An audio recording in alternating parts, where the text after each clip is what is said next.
Hello friends. आज हम कर रहे हैं डेफिशिएंट डिमांड, अभावी मांग, क्लास 12 का लेसन 4, मैक्रो इकोनॉमिक्स। तो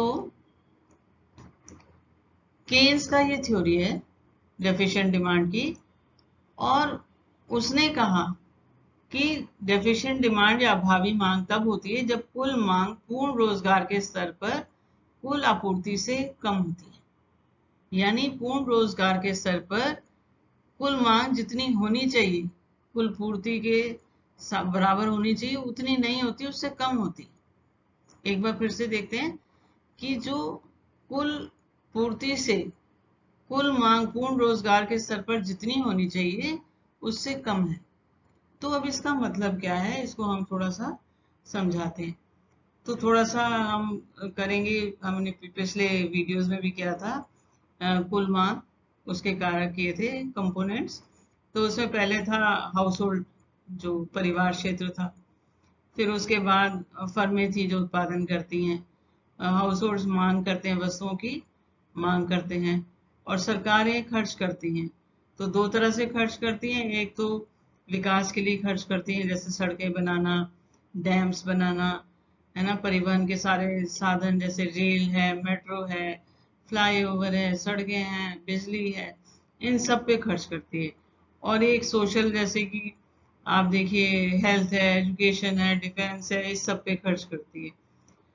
तो और फिर उसके बाद थे शुद्ध निर्यात, यानी निर्यात माइनस आयात। ये चार कंपोनेंट थे कुल मांग के। तो और ये जो कुल मांग है ये नियोजित होती है एक साल के लिए, यानी 1 अप्रैल से 31 मार्च, और पूर्ति भी 1 अप्रैल से 31 मार्च नियोजित हो रही है। यानी कि हम प्लान कर रहे हैं। फॉर एग्जाम्पल मैं प्लान कर रही हूँ कि मैं इस साल 50 किलो चीनी खरीदूंगी। हो सकता है मैं 40 खरीदूं, हो सकता है मैं 60 खरीदूं, क्योंकि प्लानिंग है। तो इसलिए ये एक छोटा उदाहरण, अगर पूरी अर्थव्यवस्था में लोग मांग कर रहे हैं, और मांग कम भी हो सकती है और ज्यादा भी हो सकती है। तो अभी हम कर रहे हैं कि सभी लोगों द्वारा जो प्लान की गई थी मांग, वो जो पूर्ण रोजगार के स्तर पर जितनी होनी चाहिए थी उससे कम है। यानी पूर्ण रोजगार के स्तर पर कुल मांग कुल पूर्ति से कम है। कुल पूर्ति तो जितनी प्लान है उतनी हो जाएगी, लेकिन मांग जो है जितनी पूर्ण रोजगार के स्तर पर होनी चाहिए थी उससे कम है।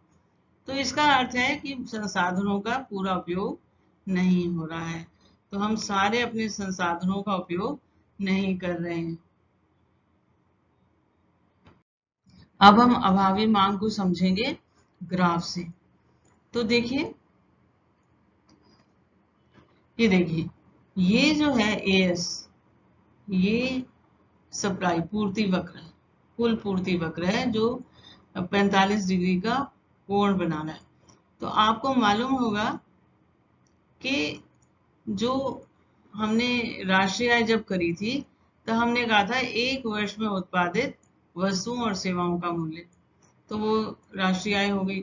और ये यहाँ पर सप्लाई होगी, तो जितनी राष्ट्रीय आय है उतना सप्लाई हो रही है। जितनी देखो, यहाँ 40 है तो यहाँ 40, यहाँ, तो इसलिए ये 45 डिग्री का कोण बना रहा है। और जो ये एडी है, ये एडी, ये पूर्ण रोजगार के स्तर पर जितनी मांग होनी चाहिए थी, कुल मांग उतनी है। तो ये संतुलन बिंदु है। ये होता अगर दोनों पूर्ण रोजगार के स्तर पर जितनी मांग होनी चाहिए उतनी है, पर हुआ नहीं। जो वक्र बना वो AD1 है, ये हम नीचे खींचते हैं। तो ये क्या हुआ, ये अभावी है कि जितनी मांग होनी चाहिए उससे कम है। ये देखिए, AD1 जो है ना, होनी तो यहाँ, ये ऊपर वक्र होना चाहिए था, पर ये यहाँ है। तो ये नया संतुलन बिंदु ये रहा। तो ये है अभावी मांग। ये जो दोनों के बीच गैप है, ये है अभावी मांग। मांग कम है, ठीक है। तो ये यहाँ पर ये संतुलन स्तर पर AD1 पूर्ण रोजगार के लिए आवश्यकता से कम मांग को दर्शाता है, ये E1 है ना। और EF जो है, ये वाला जो है, इसको कहते हैं, जो ये E और F लिखा हुआ है, ये कहते हैं अस्फीतिक अंतराल, डिफ्लेशनरी गैप, हिंदी में बोलते हैं अस्फीतिक अंतराल। तो अस्वीकृत अंतराल क्या होता है कि जो प्राइजेस हैं, जो कीमतें हैं वो गिर जाती हैं और रोजगार भी कम हो जाता है। अब क्या मिला? अस्वीकृत अंतराल। मैंने भी बताया कि जितना गैप आपने देखा कि कुल रोजगार के स्तर पर चाहिए था और मांग उससे कितनी कम है, अस्वीकृत अंतराल वो दिखा रहा है। और वहां पर जो है रोजगार जो है उतने कम हो जाते हैं। अंडर एम्प्लॉयमेंट इक्विलिब्रियम इसको कहते हैं, अंडर एम्प्लॉयमेंट इक्विलिब्रियम कहते हैं। तो ये, और क्या हो गया? अवांछित स्टॉक्स हो जाते हैं। उत्पादकों ने तो अपना उत्पादन कर लिया 1 साल का जितना करना था, मांग नहीं हुई। लोगों की मांग तो कम हो गई, जितनी उन्होंने नियोजित की थी उससे कम हो गई। तो क्या हुआ कि स्टॉक्स इकट्ठे हो गए, और स्टॉक्स इकट्ठे हो गए तो उनको क्या करना पड़ा कि अपने स्टॉक्स को निकालने के लिए कम कीमतों पर निकालना पड़ेगा, क्योंकि बिक नहीं रहे, स्टॉक इकट्ठे हो गए और उत्पादन करने से पहले इन स्टॉक्स को क्लियर करना है, और इसलिए उनको अब हानि हो रही, लाभ के बजाय हानि हो रही है। अब कॉजेज ऑफ डेफिशिएंट डिमांड, जो अभावी मांग है उसके कारण क्या है? पहले है निजी खपत, propensity to consume is low. ये इसका मतलब ये है कि लोग जो है कम मांग कर रहे हैं, और जो सीमांत उपभोग प्रवृत्ति है वो कम है। इसका मतलब लोग सेव ज्यादा कर रहे हैं, बचत ज्यादा कर रहे हैं, कंज्यूम कम कर रहे हैं। एक बार फिर से बताते हैं, लोग जो है कम खर्च कर रहे हैं, वो क्या कर रहे हैं? ज्यादा सेव कर रहे हैं, क्योंकि उपभोग प्रवृत्ति जो है वो कम है। इसका मतलब है कि लोग ज्यादा बचत कर रहे हैं, खर्च नहीं कर रहे।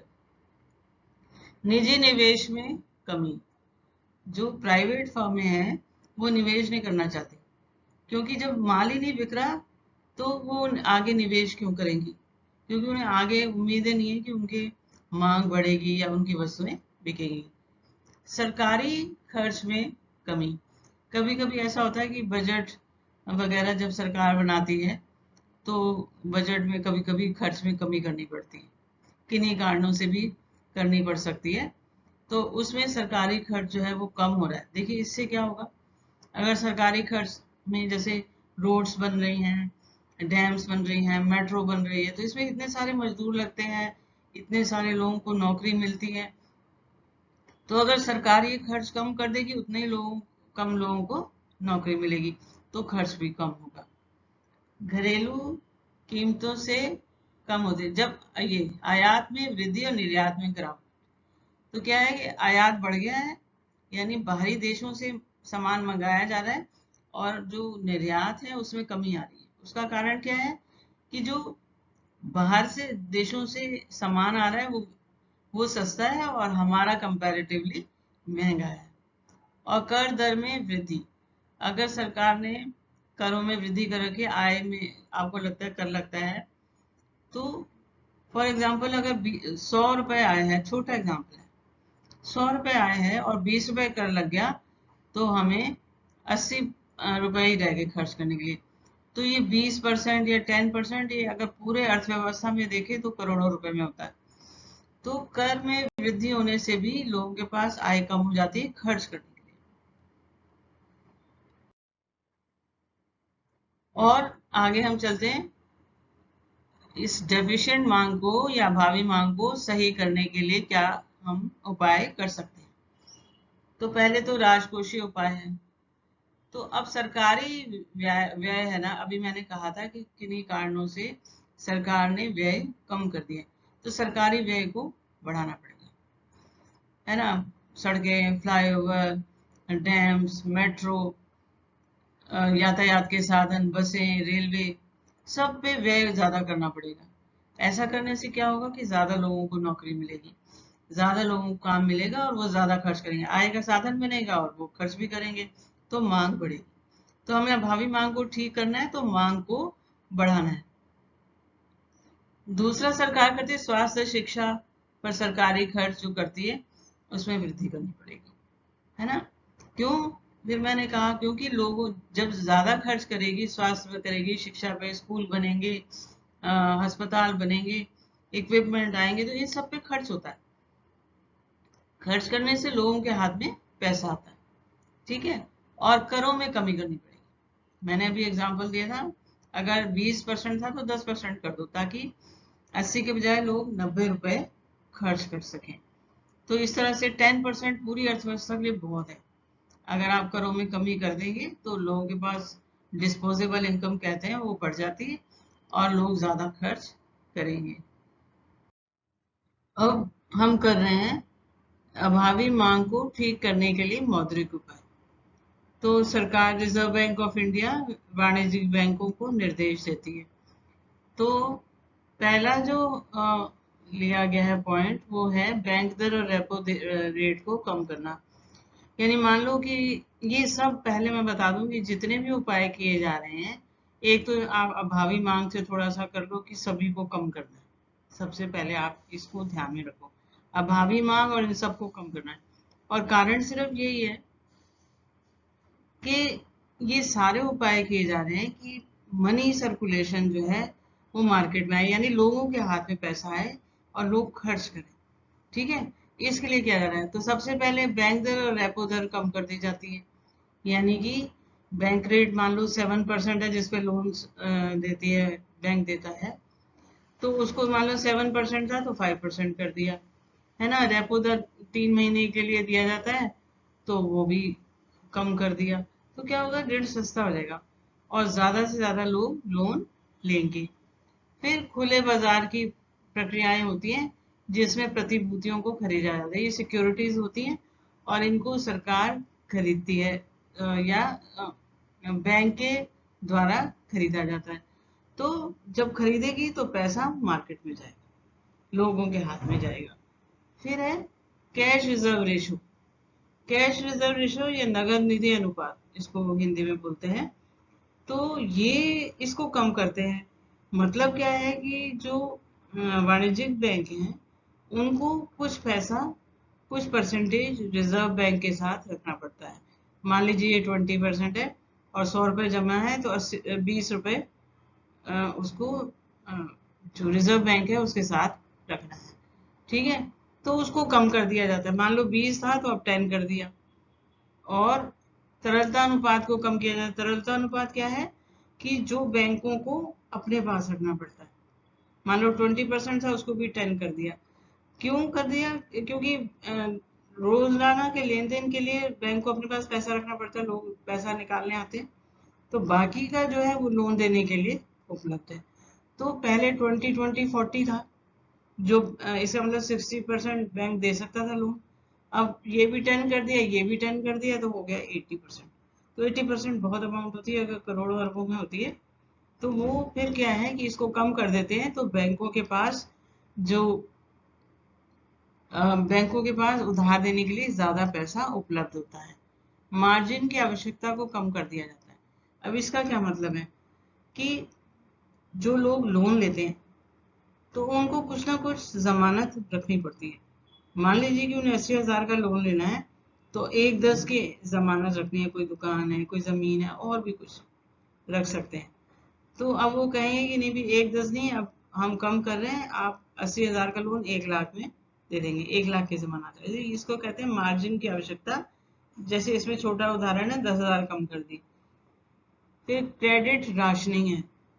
वो क्या करती है सरकार या ये बैंक जो है, ये क्या करते हैं, जो रिजर्व बैंक ऑफ इंडिया है वो क्रेडिट राशनिंग के लिए कहता है कि किन मतलब कौन कौन सी बहुत आवश्यक है जिनको कि लोन दिया जाए, है ना। तो अब इसमें क्या करते हैं, वो ढील दे देते हैं कि ज्यादा लोगों को लोन मिल जाए। तो ये जरूरी होता है। और उसके बाद नैतिक दबाव डाला जाता है बैंकों पर कि उधार दे दो, ज्यादा ढील दे देते हैं ताकि लोगों जो है उनको लोन मिल जाए। तो बच्चों, अगर आपको मेरा ये वीडियो पसंद आया हो तो आप लाइक और शेयर करें, सब्सक्राइब करें, बेल आइकन का बटन जरूर दबाएं। Thank you.